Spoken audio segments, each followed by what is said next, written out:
우리 옆에 분들 이쪽 오른쪽 왼쪽 서로 보면서 한번 인사하겠습니다. 우리는 주 안에 한 가족입니다. 시작. 벌써 1년이 되었네요. 우리 작년에 여름에 우리 GT 캠프 했는데 딱 1년이 지났습니다. 우리 청소년부 친구들이 서울에 도착하자마자 그 봉고차에서 내리자마자 하는 말이, 목사님 우리 다시 가면 안 돼요? 이렇게 이야기하더라고요. 금산에 가고 싶다고 그렇게 이야기했는데 벌써 1년이 지났습니다. 또 우리 친구들만 그런가? 우리 로드십 친구들은 공부하는 게 더 좋아서 별로 이렇게 캠프 다시 하고 싶지 않은가 그런 생각이 좀 있었는데요. 저한테는 아무도 그렇게 이야기하는 친구들이 없었는데 저희 동생 목사님이 왔을 때 여러 명이, 목사님 올해 또 GT 캠프 해요? 캠프 해요? 몇 명이 물어봤다는 거예요. 저한테는 아무도 안 물어봤는데 그래서 얘들이 이렇게 기다리고 있구나, 보고 싶어 하는구나 이런 생각을 했는데요. 한 달 전인가 한 3주 전인가 한 친구가 용기 내가지고 자기 지난 캠프 때 은혜 받고 사도행전 깊이 파기 사가지고 열심히 지금 하고 있다고. 근데 캠프는 하냐고 하냐고 마냐고 이렇게 물어봐서 한다고 그렇게 이야기했죠. 사실 우리 사는 곳도 다르고 한 번밖에 보지 않았지만 우리 아버지가 같은 하나님이십니다. 할렐루야. 우리를 구원하셨고 우리의 친구시고 우리가 가장 사랑하시는 예수님이 우리 모두에게 한 분이십니다. 할렐루야.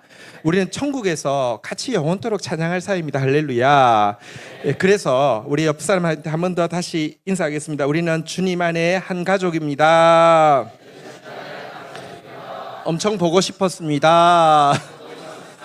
엄청 보고는 싶었는데 약간 부끄러운 것 같아요. 그 저녁 식사를 하고 우리 사모님이 깜짝 놀라셨어요. 그 정도 고기 한 솥을 하면 우리 로드십 친구들이 다 없애는데 오늘은 우리 다음 세대 교회 친구들까지 먹었는데 고기가 반이 남았어요. 아마 부끄러워서 2번 못 온 것 같아요. 네, 내일부터는 2번, 3번 드세요. 네, 부끄럽지만 사실 우리가 주님 안에서 한 가족이 맞기 때문에 우리 이제 오늘 또 내일 지나면서 정말 우리가 주님 안에서 천국에서 영원히 함께할 가족이구나 발견하는 시간이 되실 것입니다. 할렐루야. 그리고 특별히 이번 캠프 주제는요, 우리 한번 따라하겠습니다. 온전케 되리. 그 주님이 우리를 온전하게 하시는 그런 시간이 되실 것입니다. 오늘은 첫날 설교는요, 한번 따라하겠습니다. 온전케 되리. 주 안에 온전케 되리. 우리 에베소서 4장 13절 주제 구절 우리 같이 한 목소리로 크게 읽도록 하겠습니다. 읽겠습니다. 시작. 우리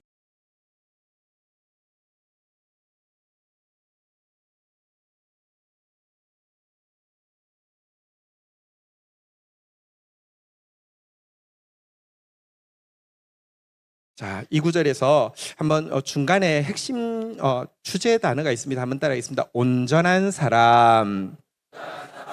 하나님 우리가 온전한 사람 되기를 원하십니다. 이번 캠프를 통하여서 여러분이 온전한 사람으로 나아가는 일이 일어날 건데요. 온전한 사람은 어떤 사람이냐고 하면요, 예수님의 성품과 예수님의 능력을 함께 가지게 된 사람을 온전한 사람이라고 합니다. 그런데요, 예수님의 성품을 우리가 가지기 위해서 필요한 것은요, 이 구절에 보니까요, 한번 따라하겠습니다. 믿는 것. 예수님의 성품을 가지려고 하면 믿는 것, 믿음이 필요합니다.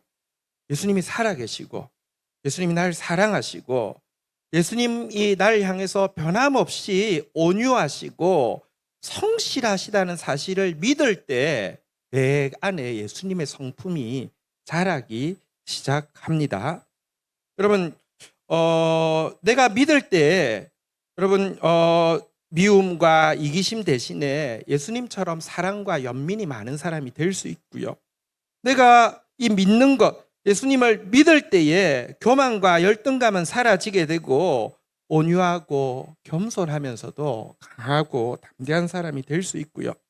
내가 이 예수님을 믿게 될 때에 마음속에 불안도 사라지고 변덕도 사라지고 정말 평화 가운데서 성실한 사람이 될 수 있습니다. 그래서 믿음은 굉장히 중요한데요.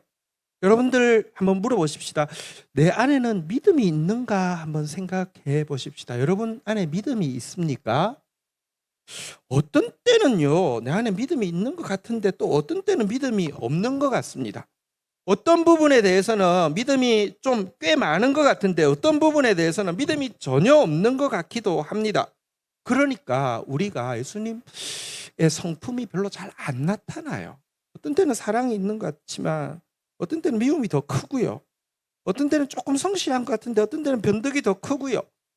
겸손보다는 사실 교만이 열등감이 더 많은 게 우리 모습입니다.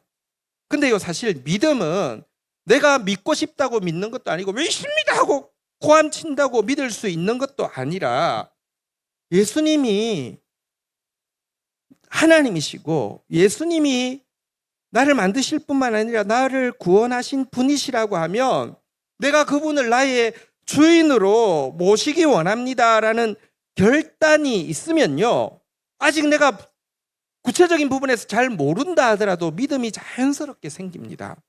그래서 예수님을 주인으로 모시는 결단을 영접이라고 하는데요, 한번 따라하겠습니다. 영접하는 자, 곧 그 이름을 믿는 자.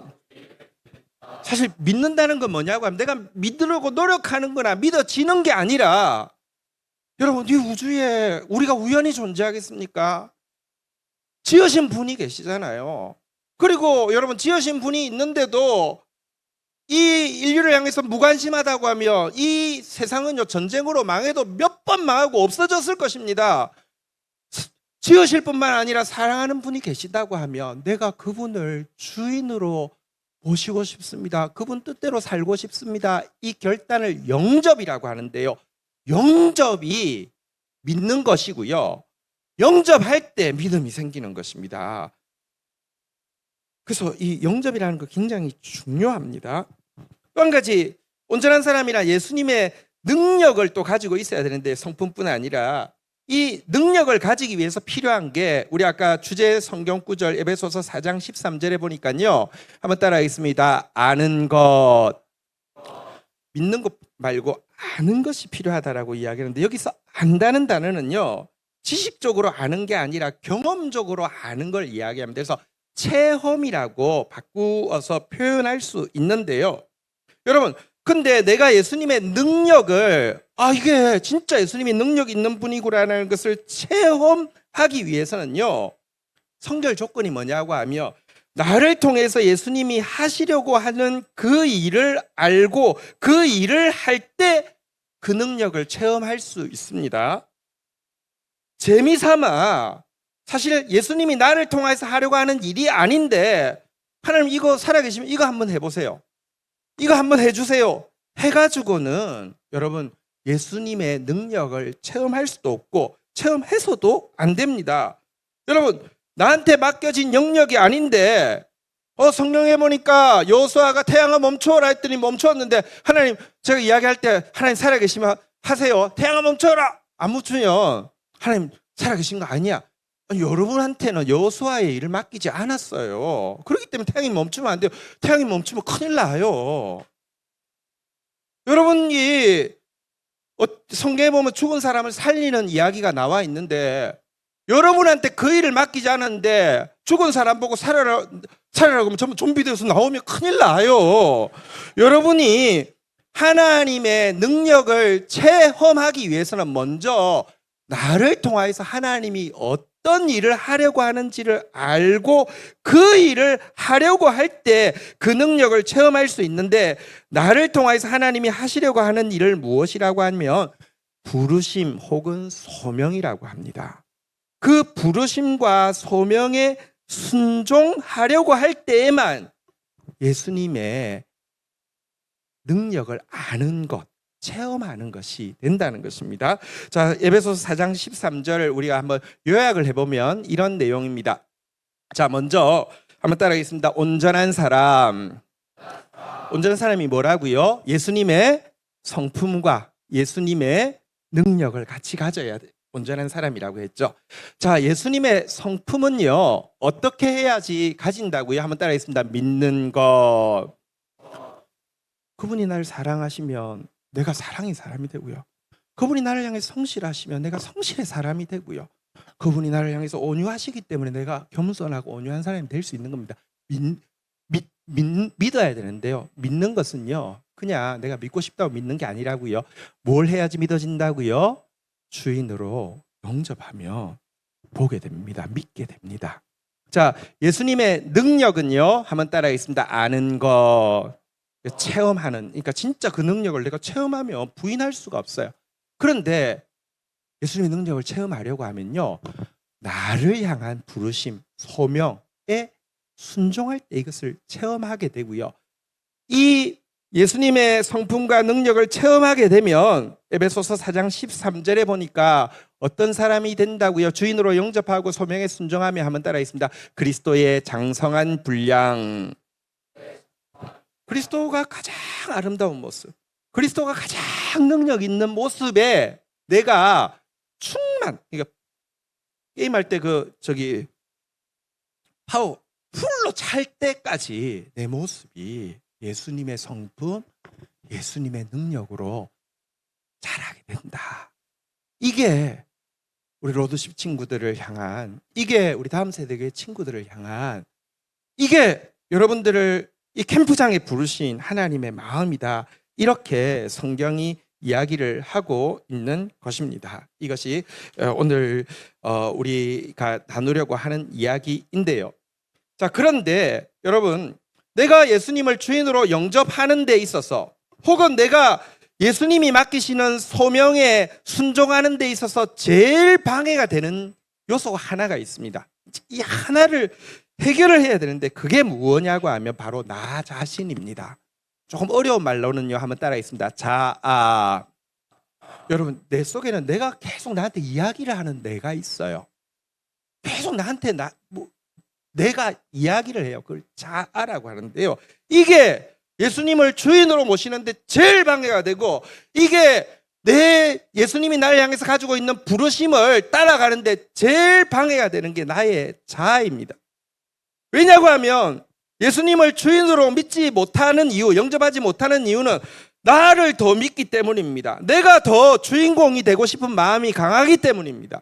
예수님의 능력을 체험하지 못하는 이유는요, 예수님이 나를 통해서 하시고 싶은 그 소명의 일이 아니라 내가 하고 싶고 사람들 보기에 폼나는 야망의 일을 하려고 하는 마음이 더 강하기 때문에 그렇습니다. 왜냐고 하면 나는 아무리 생각해봐도 나는 괜찮은 사람이에요. 난 착한 사람이고, 난 좋은 사람이고, 게다가 나는 능력도 있는 사람이고, 그래서 나는 혼자 잘 살 수 있는 사람이고, 잘 할 수 있는 사람이라는 생각을 놓지 못하기 때문에 자아가 예수님을 주인으로 안 모셔도 될 것 같고, 예수님의 일을 굳이 예수님의 소명을 안 따라도 될 것 같은 마음이 내 속에 강하게 있기 때문이라는 것입니다. 사실 하나님이 우리를 만드셨기 때문에, 하나님이 워낙에 뛰어난 분이셔서 하나님이 우리를 만드셨기 때문에 우리 안에 꽤 괜찮은 요소가 있는 거 사실입니다. 우리 옆 사람한테 그냥 인정해 줍시다. 너 꽤 괜찮아. 시작. 꽤 괜찮습니다. 근데 문제는요, 다시 이야기합니다. 하나님은요, 여러분을 꽤 괜찮은 사람으로 있게 하려고 부르시지 않았습니다. 한번 따라하겠습니다. 온전한 사람, 그리스도의 충만한 분량, 여기 이렇게 하려고 여러분을 지으셨다는 말입니다. 여러분이 꽤 괜찮아도 예수님의 온전한 모습에 비하면 너무 초라한 모습입니다. 꽤 괜찮은 사람으로 있으면 완전 손해보는 겁니다. 게다가 우리는요, 하나님이 만드신 건 맞지만 범죄함으로 말미암아 상당히 심각하게 망가진 존재입니다. 아까 옆 사람한테 너 꽤 괜찮아 그랬잖아요, 그죠? 옆 사람한테 다시 이야기해서 너 엄청 망가졌어. 시작. 너 굉장히 심해. 시작. 아니 진짜 우리가 그런 존재라는 거예요. 한번 보세요. 우리는요, 신기합니다. 지킬 앤 하이드가 우리 안에 있습니다. 어떤 때는 보면요, 하나님의 자녀처럼 아름다운 모습이 있어요. 근데 어떤 때 보면요, 사탄처럼요, 더러운 모습도 우리 안에 있어요. 근데 솔직히 말하면 어떤 모습이 더 많냐고 하면 후자가 더 많아요. 우리 그런 존재예요. 그런데도 여러분 내 자아를 내 속에서 이야기하면서 넌 괜찮아, 넌 유능해, 네가 하고 싶은 일 해, 이거를 못 놓는 거예요. 그래서 하나님이요, 우리를 온전한 사람 되게 하시려고 하면요, 반드시 이 자아를 다루시고 깨트리시고요, 주인공을 바꾸는 일부터 합니다. 그래서 온전케 되려고 하면요, 한번 따라하겠습니다. 주 안에 온전케 되리. 내가 노력해서, 내가 좀 더 노력해서, 내가 좀 더 노력해서 온전케 되는 게 아니라 주인공이 바뀌어서 주님 안에서만 온전해질 수 있습니다. 오늘 저는 하나님께서 어떻게 이 자아를 깨트리셔서 주인공을 바꾸셔서 우리를 진짜 예수님을 주인으로 모시고 예수님이 우리에게 딱 맞춤으로 알고 있는 최고의 소명을 따라가면서 예수님의 성품, 예수님의 능력을 풀로 누리면서 살 수 있는지, 살게 하시는지 모세의 이야기로 좀 나누려고 합니다. 모세는 124를 살았는데요, 너무 우리한테 교훈을 하기 위해서 그런지 너무 정확하게 40살, 80살, 120살 이렇게 세 단계로 40살까지, 80살까지, 120살까지 딱 세 단계로 인생이 나누어집니다. 첫 번째 단계, 40살까지의 단계는요, 왕자 시절이었습니다. 모세는요, 분명히 강으로 버린 유대인 아이인 줄 아는데도 이집트 공주가 딱 이거 갈대 상자에 있어 딱 꺼집어 보니까 천을 보니까 유태인이에요. 딱 봤는데 너무 잘생겼어. 그러니까 말하자면 차은우 아기 때 모습인 거예요. 박보검이 아기가 딱 있는 거예요. 뿅 가가지고 그냥 데리고 왔어요. 근데 잘생기긴 잘생겼는데 너무 멍청한 게 아니라 머리도 너무 좋았어요. 그러니까 이 세상적인 조건이 잘생겼죠, 머리 좋죠, 게다가 이제 왕자가 됐으니까 너무 세상적으로 진짜 완전 좋아요. 근데 이 부분만 있었던 게 아닙니다. 신앙적인 부분도 너무 훌륭했어요. 사실 생모가 유모가 되어서 가르쳤잖아요, 그죠? 젖을 먹이고. 그러면서 어느 순간 자기가 여호와를 섬기는 민족인 히브리인이라는 사실을 알게 되고요, 자기 민족이 지금 노예 생활하고 있는데 그들을 불쌍히 여기는 마음이 생기게 되었고요, 이 민족을 해방시켜야 되겠다는 열정이 끌어오르게 되었고요, 이것을 위해서 필요하다고 하면 자기가 지금 누리고 있는 모든 이집트의 특권도 아낌없이 내어드릴 수 있는 헌신까지 가지게 된 상당히 믿음까지 있는 세상적인 조건뿐 아니라 하나님 앞에서도 훌륭한 사람이었습니다. 그가 나이가 이제 뭐 30이 지나서 31살, 2살, 3살, 4살, 5, 6 나이가 들어갈수록 점점 자신감이 차오르기 시작합니다. 자기 판단이 갈수록 더 공평해지고 정확해지는 것 같았고요, 자기 능력에 대해서 신뢰가 생겼어요. 안 되는 게 없어요. 진짜 딱 보면 보여. 딱 하면 돼. 이렇게 막 그 자기에 대한 신뢰가 점점 차오르다가 40세가 거의 다 될 즈음에 한 가지 버릇이 생기게 되었는데 무엇이냐고 하면 자기 민족이 노역하고 있는, 강제 노역하고 있는 것을 순찰하는 습관이 생기게 되었습니다. 왜 이 일을 하게 되었을까요? 한편으로는 이집트인에 대한 분노를, 왜냐하면 자기는 솔직히 이집트인이 편하잖아요. 자기 이집트 왕자잖아요, 그죠? 그렇지만 사실 저들은 내 민족을 박해하는 원수야, 이런 이집트인에 대한 분노를 키우기 위해서, 또 한편으로는 민족 해방에 대한 열망을 크게 하기 위해서 아마 갔던 것 같습니다. 그런데 어느 날 한 애굽인이 자기 백성을 너무 심하게 구타하는 것을 보고 분노를 참지 못해서 좌우를 보고 사람이 없는 것을 알고 한 방 먹였는데 마동석이야. 빡 했는데 죽어버렸어.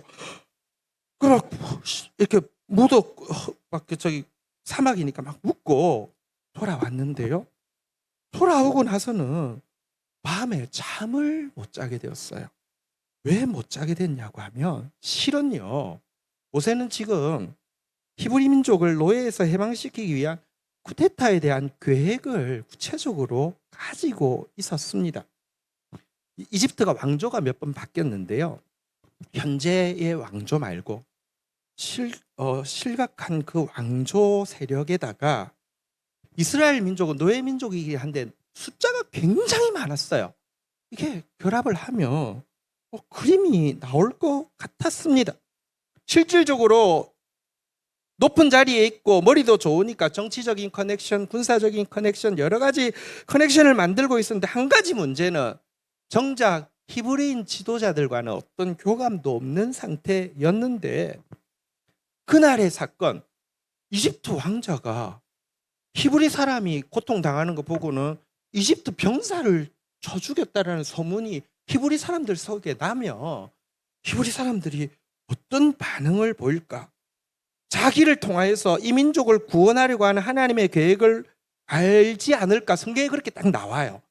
이런 설레인 마음으로 그 다음날 바로 그곳을 다시 찾아가게 되었습니다. 근데 그날은 유대인들끼리 싸우고 있는 거예요. 모세가 중간에 탁 말리고는요, 권위 있게, 그리고 딱 들어보니까 옳고 그름이 분명하거든요. 딱 정리해주고는 잘못한 사람을 훈계했습니다. 근데 지금까지는 그림이 좋았는데 예상치 못한 일이 일어나게 됐습니다. 책망받던 사람이 대뜸 이렇게 큰 소리를, 꼬장을 부리면서 따지기 시작하는 겁니다. 보소! 누가 당신한테 우리 우두머리 재판관 삼았어? 이 양반이 어제는 이집트 사람 쳐 죽이더니 그래 오늘 어디 날 한번 죽여보시지 하면서 큰 소리를 막 치게 되는 것입니다. 웅성웅성하고 사람들이 모이자 모세는 성경에 보니까 일이 탄로난 줄을 감지하였다라고 돼 있는데요. 여러분, 이 일이 탄로났다는 것이 단지 어제 이집트 병사 한 사람 죽인 일이 탄로난 것을 이야기할까요? 그렇지 않습니다. 생각해 보세요. 왕정 시대에 왕자가 병사 하나 죽였다고 문제가 될까요? 안 될까요? 하나도 안 됩니다. 이 말은요, 지금까지 쿠데타 계획을 이렇게 수립하고 뭔가 진행하고 있었는데 이게 한순간에 와르르 탄로가 났다는 말이 되죠. 그래서 자기 목숨을 살리기 위해서 광야로 도주하게 됐는데요.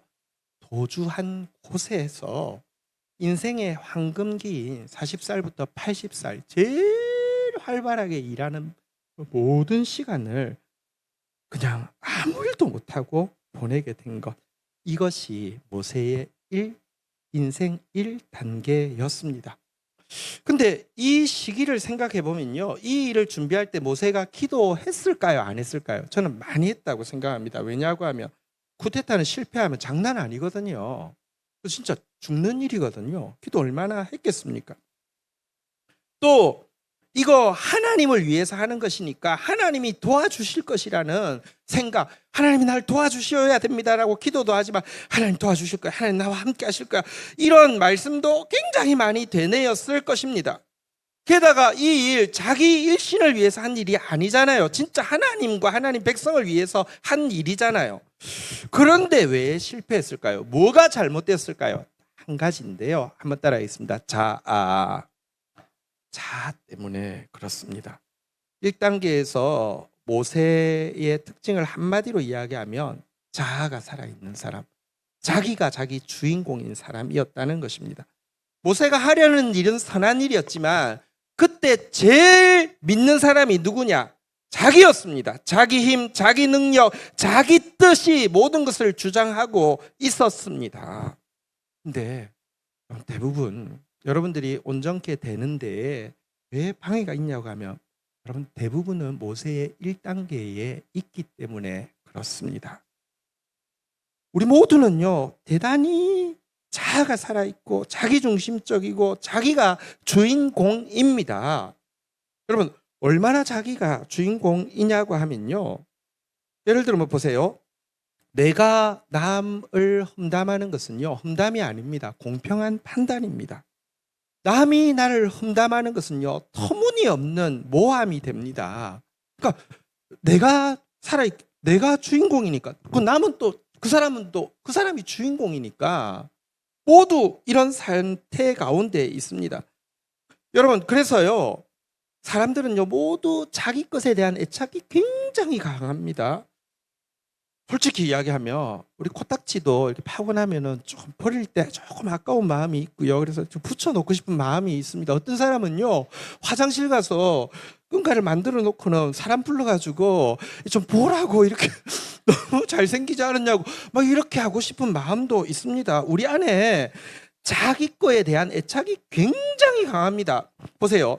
내가 내 주인공이니까 내 말에 박수갈채를 보내야만 되는데 보내지 않는 사람이 잘못한 것입니다. 예를 들면 누구를 보고 쟤는 뭐가 잘났다고 저렇게 교만 뜨는지 모르겠어 그랬는데 옆에 있는 사람이 저 정도면 잘생겼지 이렇게 이야기하면요, 이 사람 미워하다가 갑자기 이 사람 미워합니다. 내 말에 감히 내 말에 동조를 안 해줬기 때문입니다.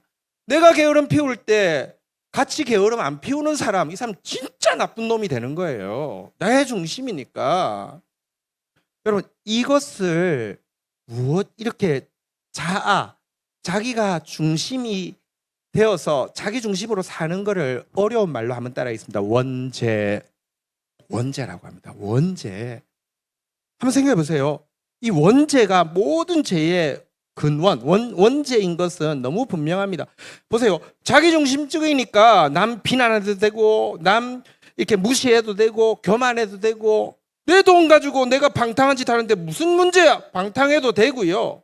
이게 조금만 잘하면요, 국가 중심이 되면, 사상 중심이 되면, 계층 중심이 되면요, 언제든지 전쟁이 일어나고 언제든지 학살하고 언제든지 착취해도 아무 문제 없어요. 세상이 원죄 때문에 여러분 계속 고통하고 있고요. 지금도 여러분 자기 잘난 맛에 자기 이익을 위해서는 무슨 짓을 해도 괜찮은 세계로 점점 가고 있고, 그러다가 전쟁 나는 거고요. 그러다가 너무나 많은 사람이 죽고 이렇게 되는 것입니다. 신자는 겉으로 보기에는 조금 낫습니다. 하지만 여러분, 내가 나의 주인공이라는 점에서는 조금도 차이가 없습니다. 아침에 해가 왜 떠오릅니까? 나 때문에 떠오르는 겁니다. 길거리에 아름다운 꽃은 왜 있습니까? 하나님이 나보라고 예쁜 꽃 피워 두신 겁니다.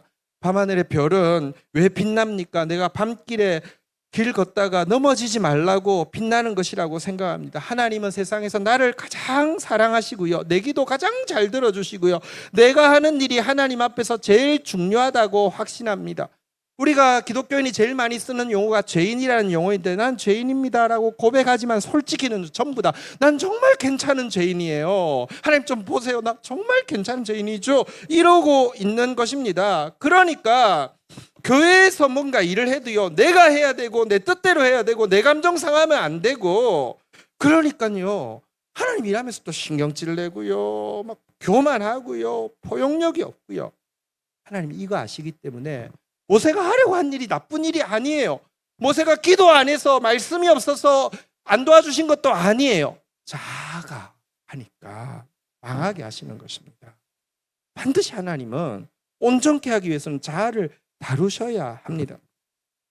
모세의 2단계가 이제 40살부터 80살까지 시기인데요, 이 시기는 자아가 깨어지는 시기, 내가 나의 주인공의 자리에서 내려오는 시기입니다. 모세 입장에서 한번 생각해 보십시오.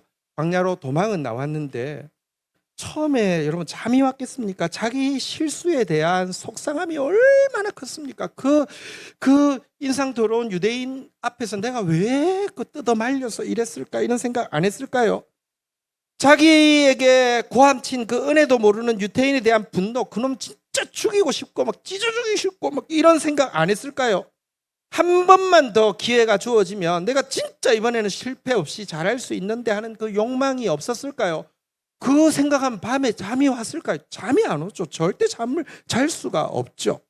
그런데 아무리 잠을 못 자고 괴로워해도 실오라기 같은 기회는 오지 않고 사막에서 1살, 2살, 10살, 20살, 30살, 35살, 7살 나이만 계속 먹어가면서 점점 자기 존재 자체가 죄인이고 자기 인생 자체가 허망하다는 생각이 깊이 그에게 찾아오게 되었습니다.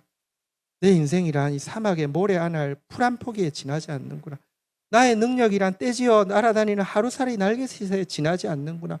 그러면서도 내 마음속에 일어나는 이 끝없는 분노와 미움과 허영, 나는 얼마나 절망적인 인간인가, 이런 생각들이 점점 깊어지게 되었습니다. 어머니를 통해서 들었던 그 여호와 하나님에 대한 생각을 가지고 기도했을 것입니다. 하나님, 저희 어머니는 당신은 영원하시고 당신은 지식과 능력이 끝이 없고 거룩하시다고 가르쳐 주셨습니다. 하나님, 이 절망적인 저도 당신을 좀 닮을 수 없겠습니까? 80살 할아버지가 되었습니다.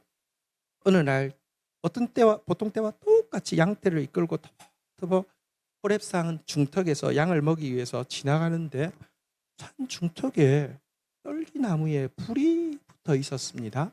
제일 처음에 지나갈 때는 신경을 안 썼을 것입니다. 왜냐하고 하면 너무 건조한 곳이기 때문에 가끔 번개가 치거나 해서 불이 붙는 경우가 있거든요. 그래서 지나갔습니다. 양을 다 먹이고 또 터벅터벅 집으로 돌아오는 길에 바로 그 불 붙었던 나무가 아직도 꺼지지 않고 계속 타고 있었습니다. 이때 마음 가운데 이상한 감흥이 들기 시작했습니다. 저건 어떤 불이기에 꺼지지 않고 계속 타는가? 내 인생, 이 집 왕자였던 내 인생도 부질없고 나의 열심도 하루 만에 재가 되었는데 영원한 것이 있단 말인가? 그래서 그 광경을 보기 위해서 양떼를 두고 허겁지겁 그 중턱으로 기어 올라가게 되었습니다. 이때 어머니가 알려주셨던 여호와, 살아계신 하나님이 모세를 부르셨습니다. 모세야, 모세야, 내가 선 곳은 거룩한 땅이니 내 발에서 신을 벗으라. 모세는 신을 벗는다는 말의 의미를 너무 잘 알고 있습니다. 이집트도 그렇고요, 중동에서는 전부 다 노예는 신을 신지 않고요, 자유인 주인들만 신을 신습니다.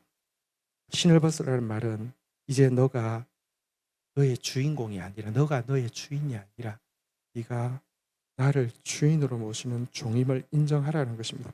금방 신을 벗었습니다. 그때 하나님께서 그에게, 한번 따라하겠습니다, 소명을 주셨습니다. 너를 통하여서 내가 하고 싶은 일이 있다라고 이야기하십니다. 우리 성경 구절 한번 보도록 할까요? 출애굽기 4장 10절부터 한번 좀 교독을 하도록 하겠습니다. 출애굽기 4장 10절입니다. 제가 먼저 10절 읽겠습니다. 모세가 여호와께 아뢰되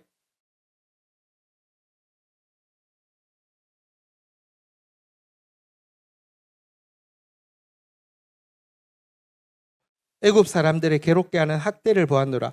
이제 내가 너를 바로에게 보내어 너로 내 백성 이스라엘 자손을 애굽에서 인도하여 내게 하리라. 이렇게 말씀하셨습니다. 이게 소명이라는 것입니다. 이스라엘을 구원하는 일을 너를 통해서 하겠다는 것입니다. 그리고는 지팡이가 뱀이 되고 손이 주머니에 넣었더니 문둥병이 났다가 다시 사라지는 기적을 보여주셨습니다. 만약 이때 아직도 자아가 조금이라도 살아있고 아직도 내가 주인공이었다고 하면 이제서야 때가 왔다, 벼르고 벼르던 원수 갚고 정말 내 능력 한번 떨쳐 보이리라 라는 마음으로 아멘 주님 제가 순종하겠습니다 이렇게 했겠죠. 그런데요, 이때 모세가 하나님 앞에 한 말이 바로 10절 내용입니다. 한번 읽어볼까요? 같이 한번 읽도록 하겠습니다. 시작. 모세가 여호와께 아뢰되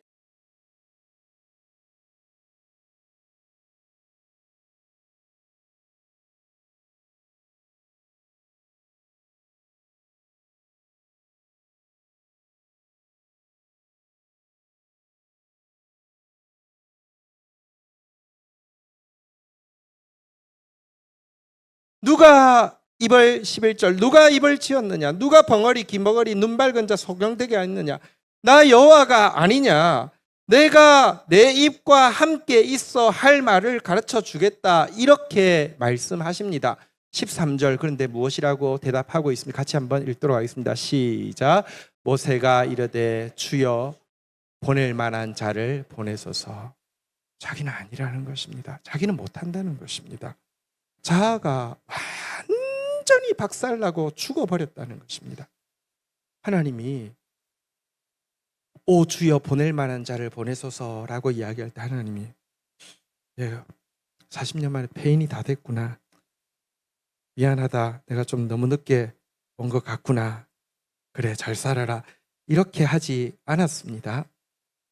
너 이제서야 온전한 사람이 될 수 있는 준비가 되었다라고 이야기하십니다.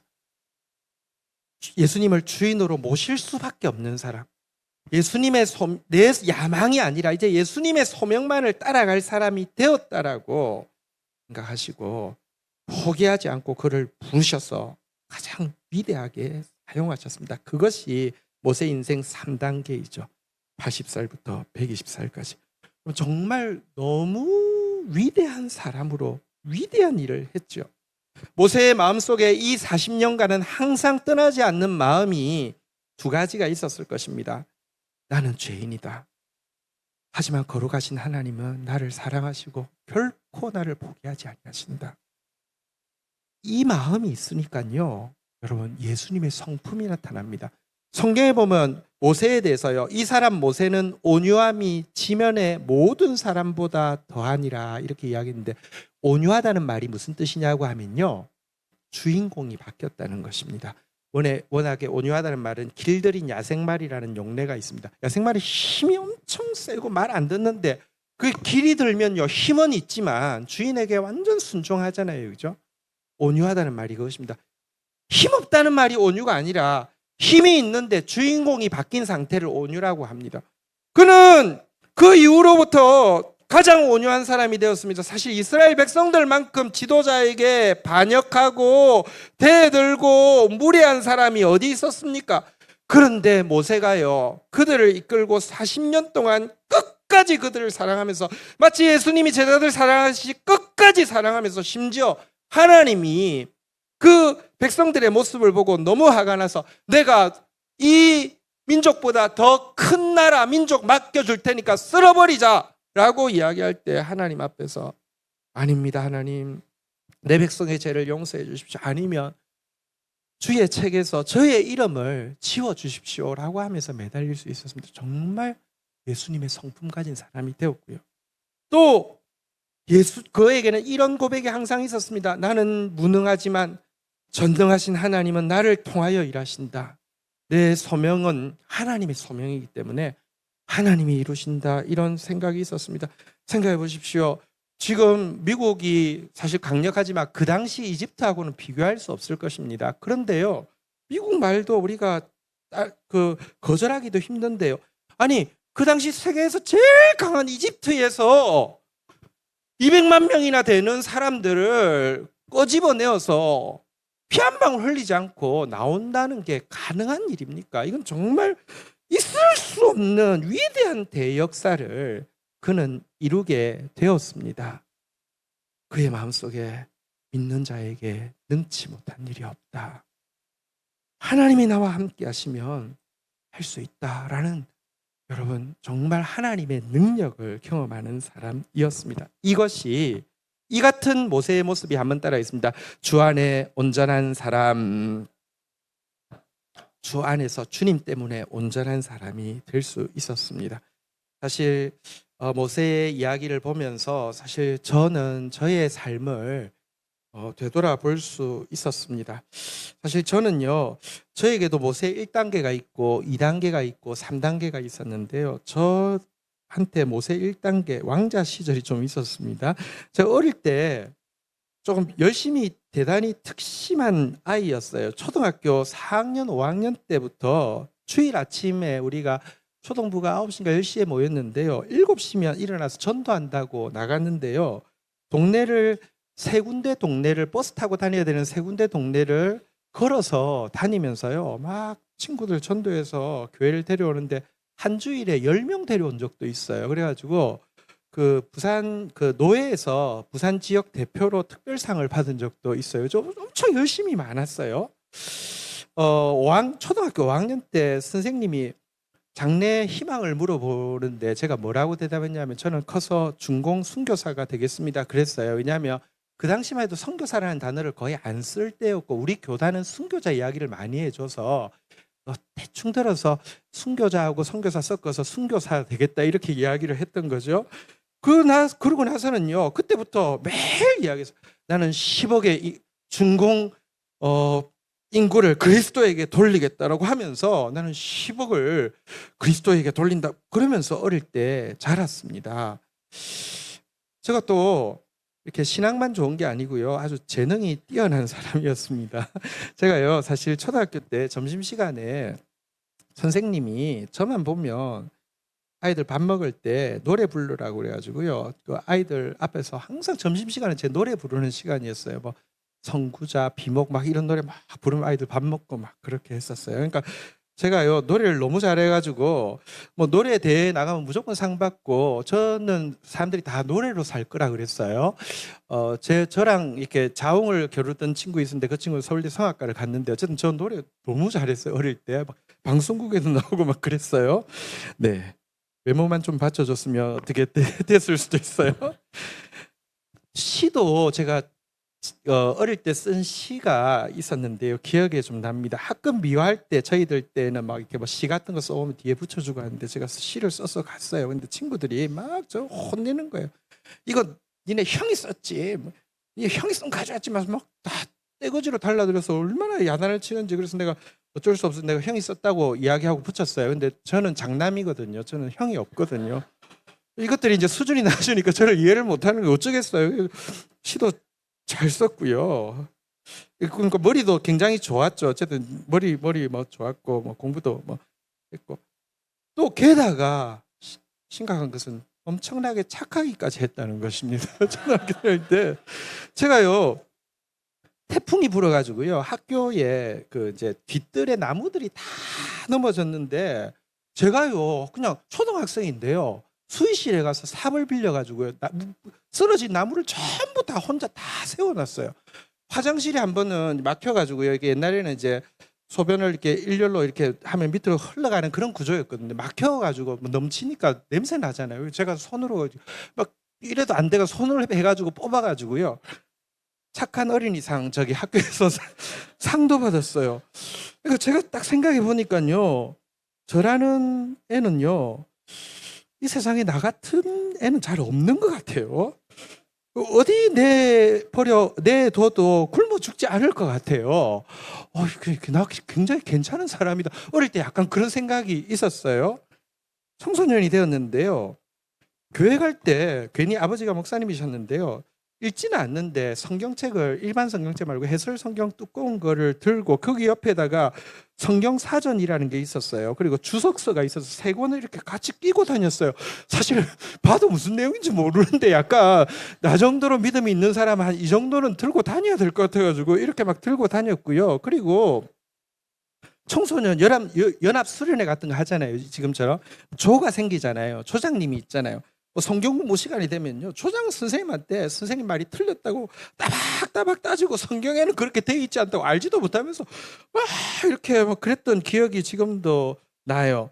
그러다가 중학교 3학년이 올라가는 중2 겨울방학 때 드디어 나의 인생에 나를 증명할 수 있는 기회가 찾아왔습니다. 그것은 중등부 회장 선거에 나갔는데 당연히 중등부 회장으로 제가 되게 된 것입니다. 그때 제가 마음속에 이런 생각이 있습니다. 하나님 올해는 하나님 풀리신 겁니다. 제가 한번 멋지게 해드릴 테니까 기대하십시오. 이렇게 하면서 제가 회장이 되고 나서 진짜 열심히 했어요.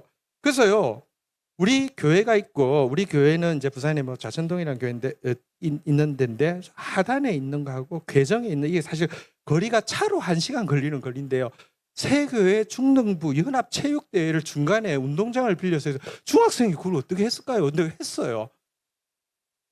그렇게 하고요, 또 행사들을, 엄청 재밌는 행사들을 많이 했어요. 근데 행사를 할 때 막 기획도 열심히 하지만 저희 때는 간식 같은 거 이렇게 행사 때 되게 중요한데 간식 같은 거 주는데, 저는 행사를 하면서 간식을 입에 댄 적이 한 번도 없었어요. 그러니까 회장 기간에는 간식 하나도 안 먹었어요. 아마 지금 생각해 보니까 제가 스스로 내가 얼마나 열심히 하고 있는지를 자기한테 스스로가 각인시키는 어떤 그 메커니즘이었던 거예요. 간식 같은 거 손댈 시간이 없어. 나 같은 사람은 간식 같은 거 안 먹어. 열심히 했어요. 그러다가 그 뭐랄까요, 이제 회장이 되고 나서 3달 후에 총동원 주일이라는 게 있었어요. 근데 사실 총동원 주일이라고 해도 막 전도해 오거나 그런 일이 잘 없잖아요. 우리가 교회 학생부가 청소년 그러니까 중등부가 한 40명 모이는 교회였는데요. 총동원 주일 때 몇 명이 왔냐고 100명이 넘게 왔어요. 막 전도하라고 하고 나도 데려 뭐 해요. 100명이 넘게 온 거예요. 그 중등부실이 작은데 100명이 왔으니 막 꽉 차서 구름대처럼 있는 아이들을 위해 회장으로서 사회를 하기 위해서 딱 바라보는데 너무 뿌듯한 거예요. 하나님 저 뽑으신 거 정말 잘했죠. 저 대단하죠. 막 이게 너무 신나는 거예요. 너무 신났어요. 그때까지가 제 모세 읽기 왕자 시절이었던 것 같아요. 근데 하나님 좀 특별하게 제 인생에 이제 개입하기 시작하셨습니다. 이래가지고는 진짜 망치게 생겼잖아요. 인생이 망치게 생겼잖아요. 하나님 개입을 하셨는데요. 그 다음 주일인데 나는 이제 그래도 총동원 주일에 100명 넘게 왔으니까 뭐 40명 출석하던 친구들이 뭐 50명이 될 수도 있고 60명이 될 수도 있고 하잖아요. 그죠? 30한 5명 온 거예요. 내가 너무 충격을 받았는데 그런 생각이 했어요.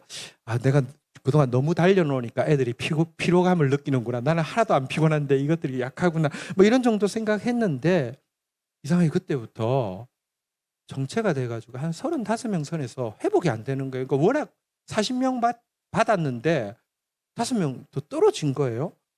그러니까 마음에 막 힘들어서요. 워낙에 1년 계획표에 보면 총동원 주일이라는 게 한 번 하게 돼 있는데 그 해에 총동원 주일을 3번을 했어요. 안 되는 거예요. 안 되니까 핑계가 생겼어요. 그 쯤에 전도사님이 새로 왔어요. 내가 열심히 하면 뭐예요? 전도사님이 설교를 저딴 식으로 하는데 어떻게 부흥이 되겠냐고요. 전도사님 정말 싫어했어요. 근데 문제는 그 전도사님이 임원회 시간에 참석을 하는 거예요. 저의 신성한 임원회 시간에 이 전도사님이 참석을 해서 이래라 저래라 막 간섭을 하는 거예요. 설교도 못하는 주제에 저를 막 간섭을 하는 거예요. 그래서 제가 참다가 막 문을 쾅 닫고 회의하다가 튀어나왔어요. 제가 그럴 수 있었던 것은 담임 목사님이 우리 아버지니까 그럴 수 있었겠죠. 그래서 어쨌든 회복이 안 된 상태에서 회장 임기가 끝나고 이제 새로운 임원을 뽑는 시간이 되었습니다. 그래서 마지막 이제 내가 사회하고 나면 이제 임원이 뽑아지고 나면 회장이 아닌데 마지막 사회할 때 찬송가를 불렀는데 지금도 기억이 납니다. 찬송가에 보면 전부여 의지 없어서 손 들고 미달는데 엄청 울었어요. 엄청 울었는데 왜 울었냐고 하면 회개하기 위해서 운 게 아니라 너무 억울해서 나 잘할 수 있었는데 뭐가 받침을 해줘야지 내가 이 억울해서 많이 울었습니다. 근데 이제 고등부는 저희 때는 이제 고2가 회장을 하기 때문에 다시 말하면 고1 겨울 방학 때 이제 임원을 뽑거든요. 그러니까 한 해 지나고 나서 다시 이제 임원을 뽑게 되는데요. 나는 담임 목사님 아들인데다가 나는 지난번에 중등부 회장도 했고 내가 딱 보니까 회장은 감이 없어요. 나 말고는 아무도 없어요. 그래서 당연히 회장이 될 줄 알았는데 저기 좀 덜 떨어진 것 같은 애가 몇 표 차이로 2차 선거 1차에 제가 많았는데 과반수가 안 되는 바람에 뭐 2차 때 하면서 어쩌고저쩌고 하다가 조금 덜 떨어진 애가 회장이 된 것 같은 거예요. 그래서 그래도 제가 선거하다가 중간에 와버렸거든요. 근데 이제 그 친구가 이제 임원들이 다 뽑혀서 저희 집에 찾아왔어요. 근데 죄송하지만 그 친구는 그때 고등학교를 재수하고 있었어요. 그러니까 고등학교를 못 들어간 거죠. 이제 잘해보자고 왔길래 저 입을 뒤집어 쓰고 있다가 일어나서 이렇게 이야기해서 웃으면서 사실 너무 똑똑한 사람 회장 되면 피곤하다 그러더라 이렇게 이야기하면서 그 친구 들으라고 그렇게 하고 이제 총무가 되었는데요. 그때부터 임원회를 할 때마다 제가 그게 아니고 하니까 제 별명이 그게 아니고가 되었습니다. 계속 괴롭히니까 회장을 이 회장이 너무 힘들어할 뿐만 아니라 모든 친구들이 다 힘들어하니까 친구들이 말이 나왔어요. 그냥 선거를 다시 하자. 이건 안 되겠다. 이래가지고 이래가 될 게 아니다. 이렇게 된 거예요. 근데 쟤도 양심이 있지 다시 선거를 하는 건 아닌 것 같아요. 그래서 제가 쿨하게 그러면 내가 여기에 목맬 게 아니라 내 능력을 인정받을 수 있는 다른 교회를 찾아야 되겠다. 그래서 우리 아버지 담임 목사님이신데 다른 교회 고등부를 이 교회 저 교회 찾아다니게 되었어요. 심지어 작은 교회는 하도 학생이 적으니까 한 2주 가니까 저보고 대표 기도를 하라는 거예요. 저 기도 잘 멋지게 해줬죠. 그러니까 어쨌든 내 능력을 인정받을 수 있는 교회를 막 찾아서 막 다니게 되었어요. 근데 내가 신앙적인 부분에서 진짜 내 진짜 본성, 막 교만과 막 이런 것들을 보고 신앙적인 부분에서 막 무너지기 시작하니까 다른 모든 부분들에서 삶에 이렇게 뭐랄까요, 하나님이 개입하셔서 모든 것이 같이 이제 망가지기 시작하는데요. 저는 사실 진짜 노래를 잘하긴 했는데 변성기가 왔는데 제가 느끼기에 한 2주 사이에 목소리가 완전히 가버렸어요. 저 고등학교 때까지도 중학교 때까지도 저만 지나가면 딴 반에서도 다 노래 부르고 선생님 노래 시켜서 지나가기 힘들 정도였는데요. 한 2주 사이에 목이 완전히 사라져 버렸어요. 그래서 제가 고등학교 다닐 때 제일 힘들어하는 것이 음악실이었어요. 저는 옛날에는 음악실이었는데 동무대였는데 진짜 노래 못하던 친구들이 막 하고 저는 정말 노래를 못하게 되어서 굉장히 괴로웠던 그런 시절이 있습니다. 성격이 어른들은 어릴 때 제 모습을 알기 때문에 아이고 지연이 착하다 지연이 착하다 그러는데 제가 생각해도 내가 너무 못된 사람인데요. 그래도 나 한 번 어른들은 그렇게 이야기하지 않으니까 그랬는데 한 번은 제가 지나가는데 제가 지나가는 줄 모르고 저희 이제 저보다 1살 2살 어린 여학생들이 모여서 제가 지나가는 줄 모르고 이야기를 했는데 지연이 오빠 있잖아 겉으로 보면 착해 보이는데 되게 못됐다 이렇게 자기들끼리 이야기를 하는데 제가 지나가면서 갑자기 그 카타르시스를 느끼는 거예요. 왜냐하면 내 본 모습을 지금 다 이렇게 가면을 어른들은 다 담임 목사 아들이고 착하다 그러는데 내 본 모습을 사람들이 아는 사람이 있구나 해서 카타르시스를 느낄 정도로 내가 너무 못된 사람이라는 생각이 든 거예요. 게다가 사춘기 때 이성에 대한 관심이 되게 많은데 외모에 대한 열등감이 굉장히 컸거든요. 외모에 대한 열등감이 크지만 어쨌든 이성에 대한 관심이 많은데 이상한 것은요. 내가 마음으로라도 좋아하면 갑자기 그 여학생이 일진이 되거나 아니면 학교에서 퇴학을 당하거나 아니면 교회에서 너무 품행이 방정하지 못하다고 쫓아내거나 약간 이상한 일들이 자꾸 벌어지는 거예요. 그래서 제가 생각했어요. 나는 참 내 존재 자체가 해롭지만 특별히 이성에게는 더 해로운 존재구나. 나 같은 사람은 독신으로 살아야 돼. 그래가지고 제가요 고등학교 때 항상 하는 이야기가 저는 그 학력고사만 치고 나면 무인도에 들어가서 씻으다가 죽을 거다 매일 친구들한테 이야기했어요. 나는 독신으로 살아야 돼. 이런 생각이 들 정도로 그랬었어요. 성적도 고등학교 들어와서 너무 많이 떨어져서 특별반에 들어간 적도 있어요. 특별반은 저희 시절 때는 조금 야만적이어서 특별반이라는 게 존재했는데 특별히 공부 잘하는 특별반과 특별히 공부 못하는 특별반이 나눠져 있어요. 그래서 특별반 집합하면 저는 가면 선생님들이 이제 출석부 옛날에 녹색 이만한 거 들고 다니다가 특별반 집합해서 특별반 가면 머리 하나씩 다 때리는 머리 맞고 가야 되는 갑자기 특별반에 들어간 적도 있어요. 어쨌든 뭐랄까요, 고등학교 3년 하루하루가 진짜 지옥 같았고 또 죄책감이 얼마나 크든지 나는 너무 죄가 많아서 하나님이 난 진짜 마귀를 보내서 나를 죽일 것 같은 공포가 매일 있었어요. 진짜 매일이 죽을 것 같았어요. 정말 죽을 것 같았어요. 너무너무 두려웠어요.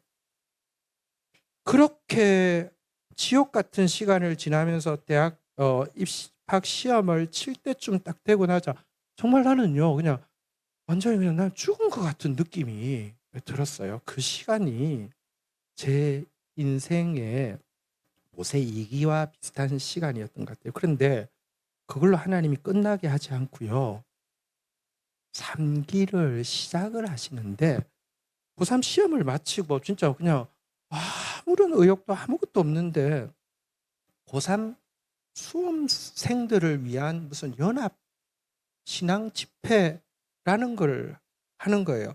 근데 그것도 제가 알 게 아니라 교회 제가 별로 싫어하던 그 전도사님이 이 지나가다가 이 교회 로비에서 무슨 그러니까 팜플릿을 쫓는데 고3 수험생을 위한 연합 미팅 및 뭐 이렇게 신앙 뭐 집회 뭐 이런 게 있는데, 야 지연아 너 요 연합 미팅 한대요 가봐, 그렇게 이야기했는데 어쨌든 신앙 집회라고 해서 그냥 아무 생각 없이 막 가야지 이런 게 아니라 갔는데요. 설교를 듣는데 모든 설교가 정말 나 들으라고 하는 설교였어요. 모든 설교가 다 들리고요. 정말 그때 예수님을 주인으로 영접하게 되었어. 나는 이제 죽었습니다. 내 인생은 주님 없이는 안 됩니다. 당신이 내 주인입니다. 이렇게 고백을 하게 되었는데요. 그 집회를 주최한 선교단체는 너무 작은 선교단체여서요. 전체 멤버가 5명밖에 안 되는 조그마한 단체였는데, 그 은혜가 감사해서 그 단체에 신규 회원으로 가입을 하게 되었습니다. 그래서 아직 고3 이제 졸업하기 전, 그러니까 대학 가기 전에 멤버로 가 있었는데요.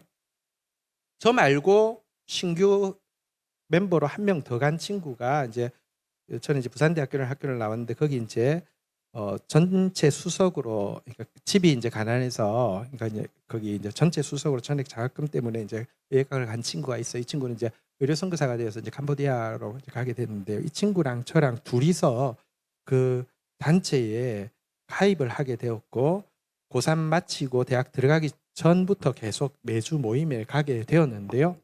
한 번은 그 단체 대표, 그분도 전도사님이셨는데, 전도사님 친구들이 저희 그 모임에 찾아오신 거예요. 그러니까 기존에 5명, 그리고 저희까지 2명에서 이렇게 7명이 있고, 이제 전도사님이 이제 모임을 인도하고 있는데, 손님이 오니까 소개를 해주는 거예요. 이 친구는 누구고, 이 친구는 누구고, 이 친구는 누구고, 그리고 이 친구는 이번에 부산대학교 수석으로 입학해가지고, 그때는 전화기가 되게 비쌌어요. 뭐 가입비만 50만 원인가 하는데 가입비 다 내주고 막 이렇게 하면서 수석한 친구고, 그 옆에 제가 앉아 있었거든요.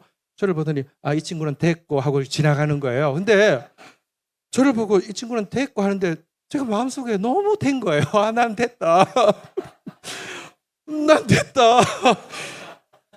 왜냐면 정말 이렇게 열등감도 사라지고 교만도 사라지고 그냥 너무 기쁜 거예요. 너무 기쁜 거예요. 그냥 주님이 날 구원하셨다는 거 사실이 너무 기쁜 거예요. 그리고 아직 고3인데 사실 이제 우리 그 후배들이 이제 있잖아요. 사실 후배들이 저를 막 이렇게 되게 성질도 그렇고 막 그러니까 회장도 안 시켜주고 미워, 내가 막 그런 사람이었는데, 은혜 받고 너무 좋아서 그냥 우리 후배들이 너무 사랑스럽게 보이는데, 이 친구들도 하나님 말씀 받으면 너무 좋을 텐데 생각해서 고등부 예배 후에 야 우리 성경 읽지 않을래 하고 1명하고 2명하고 성경 읽기 시작했는데, 자발적인 모임인데 나중에는 고등부 전체 친구의 70% 이상이 예배 다 마쳤는데 저랑 같이 성경 읽으려고 남아서 성경을 읽기 시작하게 되는 것입니다. 그러면서 이제 대학생이 되게 되었는데, 대학교에 2학년, 그러니까 이제 일반 대학교 2학년을 하고 있을 때 아버지가 갑자기 서울로 이제 목회지가 옮겨지면서 조그마한 개척교회에 출석을 하게 되었는데요. 그 출석하는 교회 재적은 8명이었는데 청소년부가 출석은 한 5명 하는 청소년부였고요. 5명 중에 3명은 제 동생 청소년들이었습니다. 조그마한 교회였죠. 근데 전도사님을 둘 형편이 못 되니까 저보고 설교를 하라고 그런 거예요. 그래서 갑자기 제가 대학교 2학년 때 설교를 하게 되었는데요. 설교를 시작을 하니까 제 마음에는 그래도 조금 전에 이제 어쨌든 한 2년 전에 무슨 경험이 있잖아요. 그죠? 그냥 성경 읽기만 해도 막 사람들이 막 모이니까. 그래서 그 상황이 또 어쩔 수 없이 내가 막 하고 싶어서가 아니라 해야 되는 상황이어서 하게 되었는데요. 제일 처음에는 그렇게 3달 지났을 때에 예배를 드리는데 3명이 왔더라고요. 3명은 누구겠어요? 제 동생만 온 거예요. 그래서 이렇게 안 오는 거예요. 근데 그 마음에 이거는 하나님이 기도하라는 사인이다 생각이 들어서, 그때 이제 제가 최초로 금식 기도라는 걸 하기 위해서 조용한 산에 올라가서 하나님 앞에 기도를 하게 되었죠. 하나님, 우리 사랑하는 아이들 너무 사랑하는데 아이들이 말씀도 잘 알아듣지도 못하고 너무 안 나오는데 어떻게 합니까? 하나님 어떻게 합니까? 이렇게 하는데 하나님이 여러분들이 지금 모태신앙이어서 말씀이 잘 안 들려도 좋아요. 여러분 속에 심려진 말씀이 있어요. 갑자기 말씀이 떠오르는 거예요. 한번 따라하겠습니다. 선한 목자는 양을 위하여 목숨을 바친다. 저한테 선한 목자는 양을 위하여 목숨을 바친다. 이 말씀을 주시면서 내가 어떻게 해야지 부흥이 됩니까? 물었더니 부흥 생각하지 말고 죽으라는 거예요. 양을 위해서. 그래서 그 말씀을 딱 듣고는 이제 좀 갈등이 되게 심했어요. 왜냐하면 일단 저는 어쨌거나 어릴 때 10억을 위해서 서원을 했기 때문에 저는 10억을 위해서 죽어야 되는데 우리 동생 빼고는 우리 동생 포함해서 제적 8명이고 출석 5명을 위해서 죽기는 좀 아까운 생각이 좀 많이 들었고요. 또 한 가지는 그 아이들이요, 그 나환자 가족들이 사는 되게 가난한 지역 아이들인데 험했어요. 그래서 어떤 학생은 중3인데 제가요 신방을 10번을 했는데 한 번도 집에서 못 만나고 매번 술집에서 만난 친구도 있고요. 그러니까 어릴 때부터 그냥 굉장히 술에 빠져 사는 친구고, 제가 대학교 2학년인데 고등학교 2학년 여학생이 있었어요. 그 학생이 교회를 안 나와서 찾아가서 왜 안 나왔냐고 물으니까요 3살밖에 차이 안 나잖아요. 저를 아래로 보면서 선생님 얼굴 보면 토할 것 같아요 이렇게 막 이야기하고, 어쨌든 좀 되게 험했어요. 근데 이 친구들 위해서 내가 죽어야 되나 막 이런 생각을 하는데 이렇게 금식도 하고 막 그러는 가운데, 근데 하나님이 말씀을 주시면요 하면 그 다음 기도를 할 수 있지만 아니면 그냥 돌아와야 되잖아요. 그래서 3일 금식하면서 계속 고민했어요. 죽을까 말까 하다가 딱 죽기로 결정했어요. 왜냐하면 내가 우리 아이들 위해서 죽는 거하고 예수님이 날 위해서 죽어주신 거 계산해 보니까 예수님이 훨씬 선해거든요. 그래서 죽자. 그래서 제가요 하나님한테 이렇게 고백했습니다. 하나님, 이제 중국에 선교사로 가서 10억을 주님께 돌린다는 약속은 취소하겠습니다. 왜냐하면 저는 이제 이 아이들 위해서 죽어야 되니까 그건 없었던 일로 하겠습니다. 그리고 이 아이들 위해서 죽겠습니다 하고 내려왔습니다. 진짜로 죽겠습니다 하고 내려왔습니다. 저 근데 그 주일에 예배를 하는데요, 우리 아이들의 설교를 듣는 기본 자세는 이거거든요. 그리고 이제 시간이 조금 지나면 막 이렇게 하는 거거든요. 근데 그날 아이들이 조금 더 와서 한 5명, 6명 정도 온 것 같아요. 근데 아이들이 설교 시간에 내 눈을 처음 보는 거예요. 근데 나도 애들이 내 눈을 보는 경험이 처음이니까 내가 스스로가 막 이렇게 뭐 어째야 될지 모르겠어요. 아이들이 막 내 눈을 보아 이상해. 그런 아이들이 아니었는데. 그리고는요 설교를 마치고 제가 지나가는데 내가 지나가는 줄 모르고 자기들끼리 모여서 이야기하는데, 그때 이제 부산에 수영로 교회라는 교회가 세워지고 뭐 정필도 목사님이라는 분이 엄청 유명할 때였어요. 자기들끼리 이야기하는 거예요.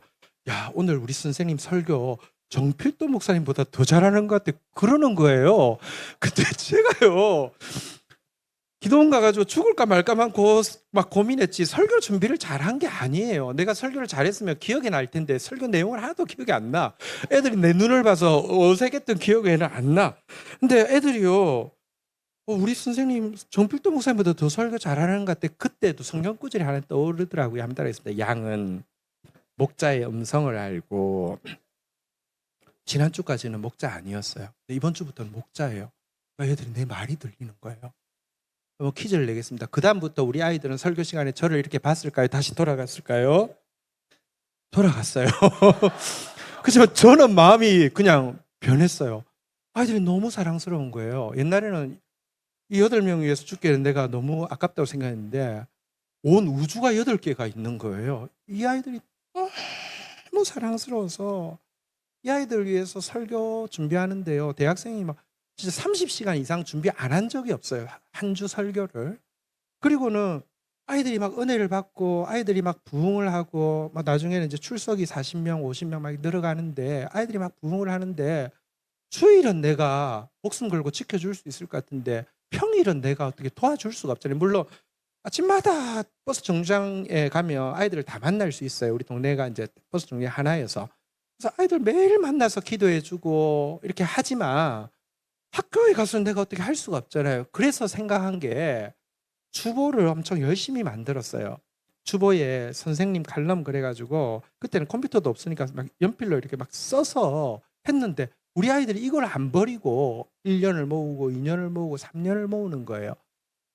그리고 우리 아이들이 믿음이 자라니까 기도를 시작하는데요. 여러분 그때만 해도 80년대 초니까 이슬람이라는 곳은 가면 바로 죽는 곳인 줄 알 정도로 이슬람 선교사 거의 없기도 했지만 이슬람이라는 단어 자체가 무서웠어요. 근데 저는 우리 아이들이 믿음이 자라니까 말씀이 들리니까 막 기도하는데 아이들이 기도하면요. 이슬람을 위해서 기도하면 토요일 날 기도회를 하면 뭐 벽이 막 이슬람이 벽이 막 흔들리고 무너지는 게 막 느껴지는 거예요. 너무 강력하게 기도하는 거예요. 그러다가 어느 날 어떤 일이 있었냐고 하면 저는 그것도 기도 모임을 위해서는 우리나라에 나오는 모든 선교단체 회지를 구독을 하면서 왜냐하면 기도를 하려고 하면 정보가 있어야 되잖아요. 뭘 알아야지 기도하잖아요. 그래서 회지를 다 구독을 하면서 좋은 기도 제목들을 뽑아서 같이 기도하는데 한 번은 필리핀에서 성광이라는 이렇게 아마 성결교였던가 어디 그 의료 선교사님이 글을 썼는데 그 당시 필리핀의 맹인 비율이 그렇게 높았대요. 그러니까 전체 인구의 뭐 1%인가 굉장히 높은데 이유가 물이 깨끗하지 않은데 깨끗하지 않은 물로 막 이렇게 씻고 막 하다 보니까 눈병에 걸리는데 눈병에 걸린 거를 약이 없어서 방치하다 보니까 백내장이 되고 실명을 하고 이런 비율이 높다는 거예요.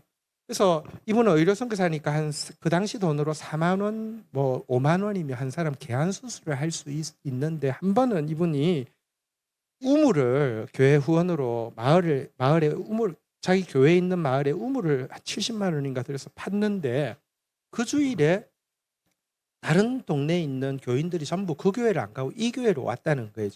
여기 하면은 물을 얻어갈 수 있다는 생각 때문에 왔다는 거예요. 막 그런 내용이었어요. 그래서 우리 친구들한테 이야기했죠. 얘들아, 사실 하나님은 물을 부족하게 만들지도 않았고 식량을 부족하게 만들지도 않았는데 인간이 타락하고 나서 많은 사람은 많아서 그 식량 가격 떨어진다고 버리고 없는 사람은 그게 없어서 하나님을 예배할 수 있고 하나님을 이렇게 찾을 수 있는 시간마저도 다 박탈당한다. 아프리카 같은 경우는 하루에 물 뜨는데 5시간을 평균 쓰는 지역들이 많거든요. 그래서 그러니 목사님 저기 선생님이 시키는 대로 우리 한 주간 하자 하면서 한 주 동안 우리 학생들은 세수대야 2번 쓴다고 하면 머리 감고 할 때 한 번만 쓰고 한 번은 안 쓰고 손을 물 위에 얹고 기도하라고 했습니다. 하나님 이 물 내가 안 써도 좋으니까 그 필리핀으로 아프리카로 흘러가게 해주세요. 우리 남학생들은 바가지 2번 쓰면 한 번 쓰고 한 번 아껴가지고 기도하라 그랬어요. 그리고 너희들 올 때 헌금 다음 주에 여기 보내게 헌금 가져오라고 그랬어요. 근데 우리 그때는 조금 더 초창기여서 한 30명이 안 될 때였어요. 아이들이 나 환자 가족들이고 진짜 가난했어요. 판잣집에 사는 친구들이었어요. 그 다음 주일에 지금 88년 막 그런 때인데 그 다음 주일에 아이들이 헌금을 가져왔는데 15만 원이 나온 거예요. 너무 큰 돈이어서요. 일주일 내내 막 가슴이 막 쿵쿵거리는 거예요. 이거는 그냥 돈이 아니라 이게 오병이은 거예요. 우리 아이들에게 말씀이 들어가니까 아이들이 일주일 내내 그거 내용을 가지고 묵상하고 또 기도가 들어가니까 아이들이 시키는 대로 이렇게 물 위에 손 얹고 기도하고 헌금 가지고 이거는 오병이어고 아이들이 드리는 기도는 골리앗의 이마를 쪼개는 물맷돌이구나 이 생각이 들면서 그때부터 하나님 앞에 소원이 생기게 됐습니다. 하나님, 한국에 너무 많은 청소년들이 있는데 이들이 하나님을 알면 좋겠습니다. 이들이 하나님의 말씀 가지고 자라면 좋겠습니다. 이들을 위해서 제가 주보 만들었는데 이 주보 제가 할 수 있는 거 조그만 주보 만드는 건데 이게 제가 생각해도 주보 만들어야 될 건 아니고 책을 만들어야 되는데 책 어떻게 만드는지 모르잖아요. 그래서 이런 일 하는 단체가 있으면 제가 가서 심부름도 하고 청소도 하면서 도울 테니까 그런 단체 좀 연결시켜 주세요. 저는 책이라는 걸 막 책 얼마나 드는지도 모르고 막 아무것도 못하니까 계속 기도했어요. 하나님, 그런 좋은 단체가 하면 내가 심부름하고 이제 또 청소하고 이런 거 잘할 수 있으니까 그거 좀 연결시켜 주세요. 아무리 기도해도 그런 단체가 안 나오는 거예요. 그러다가 선교 한국이라는 대회가 있었어요. 그 이제 대학교 3학년 때 가게 되었죠. 집회를 하게 되는데요. 그때는 이제 선교에 헌신하는 청년들이 많을 때였어요. 한양대학에서 집회를 했는데 그때 한 4,500명인지 5,000명인지가 모였어요. 그때는 되게 열기가 뜨거웠어요. 근데 집회를 하는데 4,500명, 5,000명이 모여서 집회를 했어요. 마지막 날 그 이제 스케치 영상이 나오는데요. 뭐 이제 강사 막 나오고 막 그룹으로 막 하고 찬양팀만 하는데 딱 한 사람만 원샷으로, 그러니까 풀샷으로 찍혀서 한 사람이 팍 찬양하는 장면이 찍혔는데 누가 찍혔냐면 제가 찍혔어요. 제가 저기 뭐랄까요, 그 마치고 내려갔더니 부산에 내려갔을 때 무슨 침례교 선교사라는 사람이 그때 이제 선교한국에 참석을 한 사람인데 저는 잘 모르는데 저를 딱 보더니 미친놈 어디 사람인지 했더니 부산 사람이네 이렇게 이야기할 정도로 거기서 하나님께 예배드리는데 너무 좋으니까 막 미친 거예요. 근데 그때 하나님이, 제가 계속 그 기도하고 있었거든요. 하나님, 저는 이렇게 진짜 그런 단체에 있으면 저 진짜 심부름 잘할 수 있습니다. 좀 제발 우리 청소년들, 너무 귀한 청소년들 세우는 일에 저도 작은 부분에서 그냥 청소하게 해주세요. 그렇게 기도하고 있었는데요. 하나님이 갑자기 네가 해라 이러는 것 같았어요. 근데 진짜 내 마음속에 너무 강하게 네가 해라 이러는 것 같았어요. 제가 그런 마음이 조금이라도 있었으면 제가 그걸 들을 수 있잖아요. 근데 내가 뭐 책을 어떻게 만드는지 어떻게 알아? 우리 때는요, 인쇄는 교과서만 인쇄하지 모두 이렇게 막 이런 거 하고 있을 때인데 인쇄 잘 없었어요. 네가 해라 이러는 마음을 주셨어요. 그래서 되게 무서웠어요. 성경공부 마치고 6개월 동안 기도했어요. 하나님, 저 아무것도 없습니다. 그래서 저 이제 군대도 안 갔다 왔고 신학생도 아니고 돈도 없고 지방에 있고, 하나님 이거 하나하나 갖추고 계속 이 하나님 주신 말씀 가지고 준비하는 게 믿음의 겸손이면 제가 열심히 준비하겠습니다. 근데 하나님 진짜 아무것도 없는데 그럼에도 불구하고 지금 하는 것이 하나님의 믿음의 용기라고 하면 지금 하겠습니다. 하나님 어떻게 할까요? 기도하고 있었습니다. 기도할 때 하나님이 말씀을 주셨습니다. 에레미야에 보면 사람이 젊어서 멍에를 매는 것이 좋으니 이는 내가 저에게 지웠으니 잠잠할지어다. 이 말씀을 주셨어요. 하라는 거예요? 말라는 거예요? 하라는 거예요. 원고를 썼어요. 사실 이제 원고를 이제 썼어요. 2달에 한 번씩 내기로 하고 이제 원고를 썼는데, 원고를 썼다고 이게 활자로 변하는 게 아니잖아요. 부산에서 원고를 다 써서요. 서울에 저는 하나님의 일은 두 가지가 있어야 된다고 생각해요. 하나는 전문성이고요. 하나는 지속성이에요. 그러니까 진짜로 책다운 책이 나와야 돼요. 디자인도 그렇고 내용도 그렇고 최고여야 해요. 게다가 하나님은 알파와 오메가시니까 한두 번 하다가 그만두면 안 돼요. 그거는 뭔가 문제가 있는 거예요. 하나님이 하신 일은 꾸준히 해야 되잖아요. 그래서 기도하다가 서울에서 제일 인쇄 잘한다는, 그러니까 뭐 디자인 잘한다는 곳에 원고를 가지고 갔어요. 23살이었어요. 23살짜리가 원고 가져갔으니까 누가 뭐 이 사람이 한다고 생각하겠어요? 뭐 심부름 왔다고 생각했겠죠. 그래서 학생 뭐 돈을 줘야 된다고, 이렇게 돈을 줘야지 이거 진행을 한다. 그래서 돈은 드릴 텐데 일단 원고를 좀 맡아주세요. 왜냐하면 내가 부산에서 아무리 가지고 있어도 책이 안 되니까 일단 서울까지 올라가서 원고 맡겼어요. 근데 물론 6개월 동안 열심히 저금을 했죠. 30만 원 저금을 개인은 했는데 여러분 책값이 그 30만 원 가지고 되겠어요? 근데 그때 맡기고 나서 나와서 그때 건강이 좀 좋지 못해서 약국을 방문을 했는데 약사님이 크리스찬이셨는데 그냥 뭐 이렇게 그냥 두란두란 그냥 이야기가 좀 자연스럽게 되다가 그 서울에 이제 막 이 일 때문에 왔다 그러니까 내가 헌금 좀 해줘도 되냐고 해서 예, 그렇게 해서 얼마요? 그래 내가 보내겠다고 하면서 보내주셨는데 130만 원을 보내주셨는데 그게 책값이었고요. 첫호 30만 원은 발송비였어요. 2달에 한 번씩 나오기로 했는데 그때부터 책값도 없었어요. 요청만 하면 보내주는 거였어요. 아이들이요, 책을 보고 편지를 써가지고 안에다가 3,000원, 5,000원 보내온 게 2달에 한 번씩 책값이 되는데요. 1년 만에 구독자가 10,000명이 되었어요. 나중에 1년 지나고 나니까 책값만 700만 원 되었는데요. 그게 돈 한 푼도 받지 않는데 후원금으로만 채워줘서 계속 되는 거예요. 아이들이 졸업할 때쯤 되니까, 그러니까 우리가 책이 나온 지 한 3년 되고 나서 94년도에 우리 아이들이 이제 왕의 아이들이라는 잡지였는데요. 이 잡지 보고 자란 아이들이 이제 매일 말씀 묵상하고 매일 우리 청소년부처럼 기도했으면 좋겠다는 생각 때문에 26살에 GT라는 책을 창간하기로 했어요. 근데 돈 한 푼도 없는데 창간하기로 했어요. 창간했어요.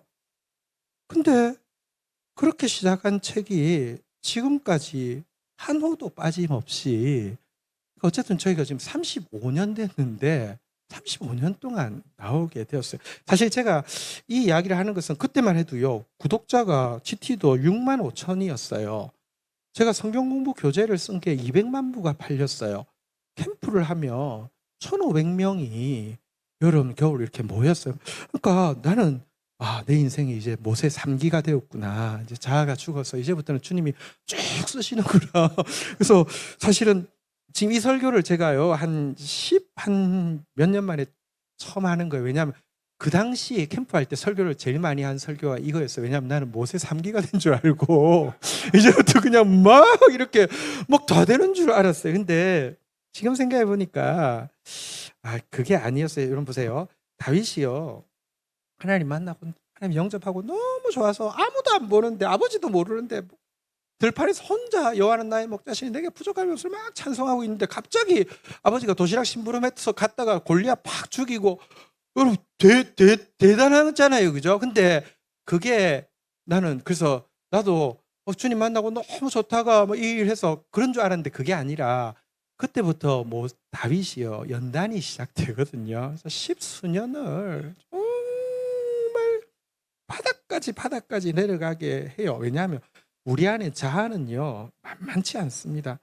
여러분, 다윗이 골리앗 죽인 것은 알지만 그 다음에 여러분, 그 연단의 기간에 가장 참 비참할 정도로 자기의 비겁함과 자기의 무지함으로 만행을 벌인 적이 있습니다. 아십니까?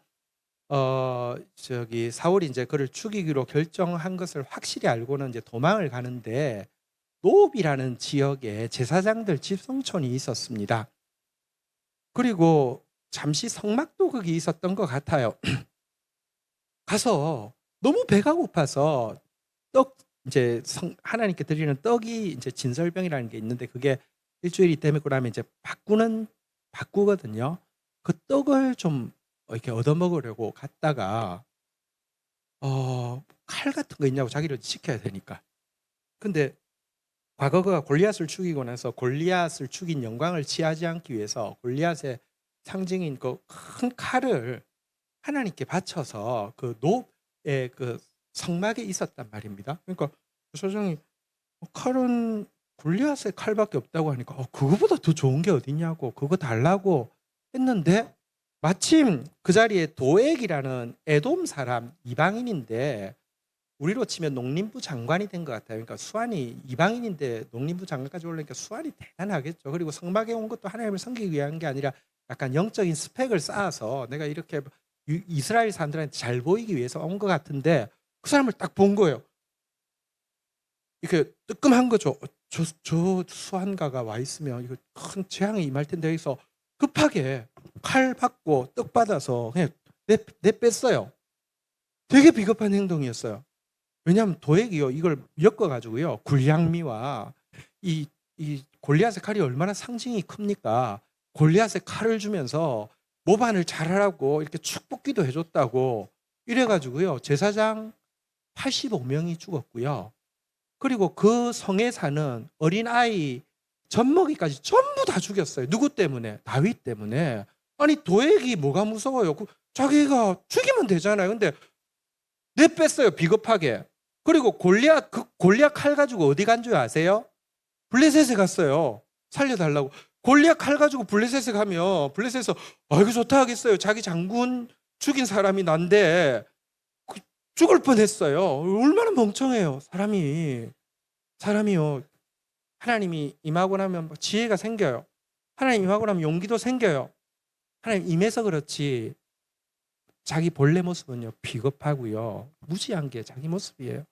그래서 정말 그때 이후로 하나님이 아둘람 굴에 있을 때 억울한 자, 빚진 자, 약한 자들 보내주실 때 옛날에는요 내가 안 되는 게 없으니까 약한 자들 별로 좀 노력을 안 해서 저래, 저거는 게을러서 저래, 저거는 가능성이 없어서 저래 이랬던 사람이요 그때부터 이 사람들, 자기 때문에 죽은 수많은 사람들에 대한 정말 빚갚는 마음으로 이 사람들을 아끼고 사랑하면서 약한 자들 돌아보면서 주님 마음 가지고 수년을 연단을 했잖아요. 그런 시간이 필요했어요. 사실 GT도 지금 사실 좀 많이 어려운 시간이고요. 또 캠프도 사라지고 어려운 시간이 되었죠. 그런데 확실하게 말씀드릴 수 있는 것은요. 하나님이 내 주인공이 되시고 나서는요. 지금 내 업적이나 내가 내세울 수 있는 거 하나 없어도요. 내 존재 자체로 하나님 앞에 설 때마다 되게 감사해요. 나는 그냥 내 모습 이대로가 하나님 앞에 너무 감사하고 찬양의 제목이 됩니다. 내가 우리 아버지한테 제일 많이 들었던 꾸중이 넌 변덕이 심하고 한 가지 일을 꾸준히 하는 게 없다 그랬는데 제가 그런 사람이 35년 동안 책 사실 쓰는 게 내 인생에 제일 힘들어요. 내가 죽을 것 같아요. 근데 35년 동안 마감 한 번도 안 어기고 할 수 있었던 거 누구 힘이에요? 내 힘 아니에요. 그건 진짜 하나님. 나는 그거 생각할 때마다 하나님 살아계신 것을 부인할 수가 없어요. 내가 과거에는 진짜 교만했고 야망이 많았는데 지금은 이제는 한때는 막 저를 모르는 사람이 없었는데 지금은 아는 사람 아무도 없어요. 근데 나는 다른 사람이 하나도 부럽지를 않아요. 그냥 나한테 맡겨주신 소명 외에는 관심도 없고요. 그냥 나 이거 하다가 죽어도 돼요. 그리고 또 하나님이 나한테 그 어린 다음 세대들의 말씀 가진 다음 세대들이 오병이어와 물맷돌을 가지고 일어나는 그 환상 이것 때문에 시작하게 하셨는데 하나님의 뜻이 있으면 나는 죽음같이 되었지만 하나님 일하시면 나 하실 수 있다고 믿고요. 안 하셔도 돼요. 왜냐고 하면 하나님 약속은요.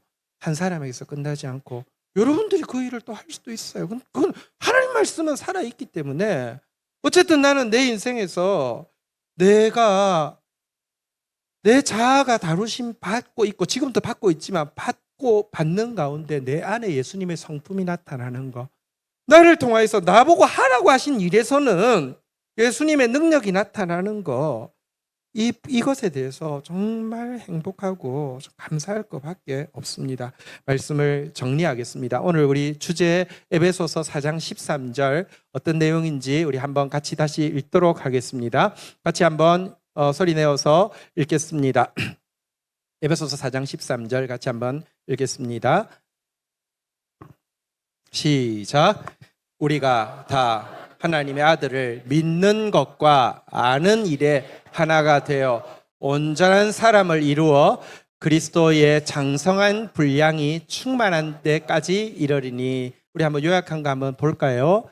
자, 온전한 사람이 어떤 사람이라고요? 온전한 사람은 예수님의 성품과 예수님의 능력을 가진 사람이라고 했죠. 자, 예수님의 성품은요. 믿는 거, 예수님을 믿을 때. 근데 믿는 거 내가 믿는 거 아닙니다. 예수님 주인으로 영접한 사람이 믿게 됩니다. 예수님의 능력은요. 아는 것, 체험하는 것입니다. 나에게 주신 소명 순종하고 하면 예수님의 능력이 어떤 것인지 여러분 체험하게 됩니다.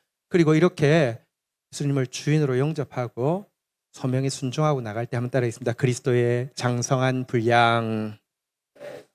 제목 한번 따라하겠습니다. 주 안에 온전케 되리.